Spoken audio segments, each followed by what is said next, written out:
മറ്റു വാർത്ത 2 വർഷത്തെ ഇടവേളയ്ക്ക് ശേഷം ബംഗ്ലാദേശ് മുൻ പ്രധാനമന്ത്രി ഷെയ്ഖ് ഹസീന ഇന്ന് മാധ്യമങ്ങളെ കാണും. ഭാവി രാഷ്ട്രീയ നീക്കങ്ങളെക്കുറിച്ചും ബംഗ്ലാദേശിലേക്കുള്ള മടക്കം സംബന്ധിച്ചും പ്രഖ്യാപനമുണ്ടാക്കും. ഷെയ്ഖ് ഹസീനയെ വിട്ടു നൽകണമെന്ന ആവശ്യം ബംഗ്ലാദേശ് ആവർത്തിച്ചുന്നയിക്കുന്നുണ്ട്. ന്യൂഡൽഹിയിൽ അടുത്ത മാസം നടക്കുന്ന ബ്രിക്സ് ഉച്ചകോടിയുടെ ഔട്ട്റീച്ച് സെഷനിൽ പങ്കെടുക്കാൻ ബംഗ്ലാദേശ് പ്രധാനമന്ത്രി താരിഖ് റഹ്മാനെ ഇന്ത്യ ക്ഷണിച്ചിട്ടുമുണ്ട്. ഈ സാഹചര്യത്തിൽ കൂടിയാണ് ഇത്തരമൊരു നീക്കമുണ്ടാവുന്നത്.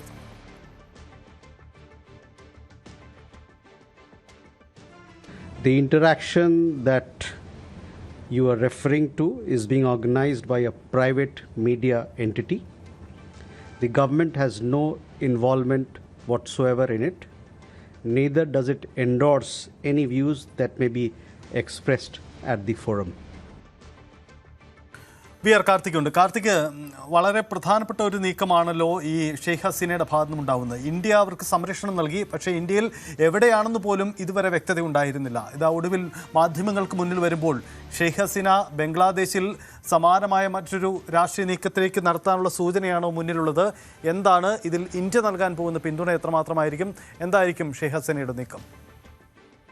സജിത്ത്, ഇന്ത്യ ബംഗ്ലാദേശ് നയതന്ത്ര ബന്ധത്തിൽ ഒരു പുതിയ വഴിത്തിരിവുണ്ടാകുമോ എന്നാണ് ആകാംക്ഷ. കാരണം നമുക്കറിയാം 2024 അവിടെ വലിയ തോതിലുള്ള വിദ്യാർത്ഥി പ്രക്ഷോഭം ഉണ്ടായി. ആ വിദ്യാർത്ഥി പ്രക്ഷോഭത്തിൽ പിടിച്ചു നിൽക്കാൻ കഴിയാതെയാണ് ബംഗ്ലാദേശ് മുൻ പ്രധാനമന്ത്രി ഷെയ്ഖ് ഹസീന രാജിവെച്ചതും ഇന്ത്യയിൽ അഭയം തേടിയതും. അങ്ങനെ 2 വർഷമായി ഇന്ത്യയിലാണ് ഷെയ്ഖ് ഹസീന ഉള്ളത്. പക്ഷേ എവിടെയെന്നോ എന്നതടക്കമുള്ള കാര്യങ്ങളിൽ അതീവ രഹസ്യ സ്വഭാവമായി ഇപ്പോഴും സൂക്ഷിക്കുന്നു. പല ഘട്ടങ്ങളിലും പ്രസ്താവനകളും അഭിമുഖങ്ങളുമൊക്കെ നൽകിയിട്ടുണ്ട് എങ്കിലും പൊതുമധ്യത്തിലേക്ക് എത്തി അല്ലെങ്കിൽ ഒരു പൊതു പരിപാടിയിൽ നിലപാട് വ്യക്തമാക്കിക്കൊണ്ട് ഇതുവരെ ഒരു പൊതുവേദിയിലേക്ക് ഷെയ്ഖ് ഹസീന വന്നിട്ടില്ല. ഇന്ന് വൈകിട്ട് 6 മണിക്ക് ന്യൂഡൽഹിയിൽ നടക്കുന്ന ഒരു പരിപാടിയിലേക്കാണ് ഇന്ത്യയുടെയും ബംഗ്ലാദേശിൻ്റെയും കണ്ണുകൾ. കാരണം ഈ പരിപാടിയിൽ ബംഗ്ലാദേശ് മുൻ പ്രധാനമന്ത്രി ഷെയ്ഖ് ഹസീന പങ്കെടുക്കും. ഓൺലൈനായാണ് പങ്കെടുക്കുന്നത്. Foreign correspondents of club of South Asia അവർ ന്യൂഡൽഹിയിൽ സംഘടിപ്പിക്കുന്ന പരിപാടിയിലാണ് ഷെയ്ഖ് ഹസീന ഓൺലൈനായി പങ്കെടുക്കുന്നത്. ഈ പരിപാടിയിൽ തൻ്റെ രാഷ്ട്രീയ ഭാവിയെക്കുറിച്ച് ബംഗ്ലാദേശ് മുൻ പ്രധാനമന്ത്രി ഷെയ്ഖ് ഹസീന അവരുടെ നിലപാട് വ്യക്തമാക്കും. ബംഗ്ലാദേശിലേക്ക് മടങ്ങിപ്പോകുന്നതടക്കമുള്ള കാര്യങ്ങളിലും അവർ ഒരു വ്യക്തത വരുത്തും എന്നാണ് സൂചന. നേരത്തെ തന്നെ തസ്ലിമ നസ്രിൻ അടക്കമുള്ളവർ ഇക്കാര്യത്തിൽ അവർക്ക് മടങ്ങിപ്പോകാൻ ആഗ്രഹമുണ്ട് എന്ന തരത്തിൽ പ്രതികരണങ്ങൾ വന്നിരുന്നു. പല ഘട്ടങ്ങളിലും അഭിമുഖങ്ങളിലുമൊക്കെ അവർ അത് വ്യക്തമാക്കിയതുമാണ്. എന്നാൽ ഷെയ്ഖ് ഹസീനയ്ക്കൊപ്പം ബംഗ്ലാദേശിലെ നിരവധി പ്രമുഖ രാഷ്ട്രീയ നേതാക്കൾ കൂടി ആ ചടങ്ങിൽ പങ്കെടുക്കുന്നുണ്ട് എന്നതാണ് ശ്രദ്ധേയത. നയതന്ത്രജ്ഞരും ഒപ്പം ഹസീനയുടെ മകനും മുൻ ഉപദേശകനുമായ സജീബ് വാസിദ് ജോയ് അടക്കമുള്ളവർ പങ്കെടുക്കുന്നുണ്ട്. എന്ത് തരത്തിലുള്ള രാഷ്ട്രീയ പ്രതികരണങ്ങളാകും ഷെയ്ഖ് ഹസീന നടത്തുന്നത് എന്നതാണ് ഏറെ നിർണായകം. ഈ ഷെയ്ഖ് ഹസീന 2024 ഇന്ത്യയിൽ അഭയം തേടിയതിനു ശേഷവും പല ഘട്ടങ്ങളിലായി ബംഗ്ലാദേശ് അവരെ വിട്ടു നൽകണം എന്നാവശ്യപ്പെട്ടിരുന്നു. കഴിഞ്ഞ ദിവസവും ബംഗ്ലാദേശ് പ്രധാനമന്ത്രിയുടെ ഉപദേഷ്ടാവിൻ്റെതായി വന്ന പ്രതികരണം വ്യക്തമാക്കുന്നത് അന്ന് എടുത്ത നിലപാട് തന്നെയാണ് ബംഗ്ലാദേശ് സർക്കാരിന് ഇപ്പോഴും ഉള്ളത്. അതായത് ഷെയ്ഖ് ഹസീനയ്ക്ക് തിരിച്ചെത്താം, അതിന് തടസ്സങ്ങളില്ല. പക്ഷേ തിരിച്ചെത്തിയാൽ അറസ്റ്റ് ഉണ്ടാകും, നിയമ നടപടികൾ നേരിടണം. ഹാജരാകാത്തതിനെ തുടർന്ന് നവംബറിൽ ഷെയ്ഖ് ഹസീനയ്ക്കെതിരായ കേസിൽ വധശിക്ഷയ്ക്ക് വിധി വന്നിരുന്നു. അതടക്കമുള്ള കാര്യങ്ങൾ നിലനിൽക്കുന്ന ഒരു സാഹചര്യമുണ്ട്. എന്തായാലും ബംഗ്ലാദേശ് ഇപ്പോൾ നൽകുന്ന മുന്നറിയിപ്പ് ഇന്ത്യൻ മണ്ണിൽ നിന്നുകൊണ്ട് രാഷ്ട്രീയം പറയാൻ ഷെയ്ഖ് ഹസീനയെ അനുവദിക്കരുത് എന്നാണ്.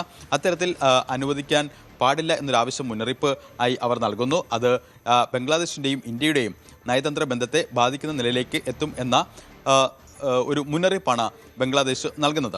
എന്തായാലും ഇന്ന് വൈകിട്ട് നടക്കുന്ന ഈ പരിപാടി ഏറെ നിർണായകമാണ്. നമുക്കറിയാം 2024 ശേഷമുള്ള കാലയളവിൽ അവിടെ ആദ്യഘട്ടത്തിൽ ഇടക്കാല സർക്കാരും പിന്നീട് തിരഞ്ഞെടുക്കപ്പെട്ട സർക്കാരും വന്നു.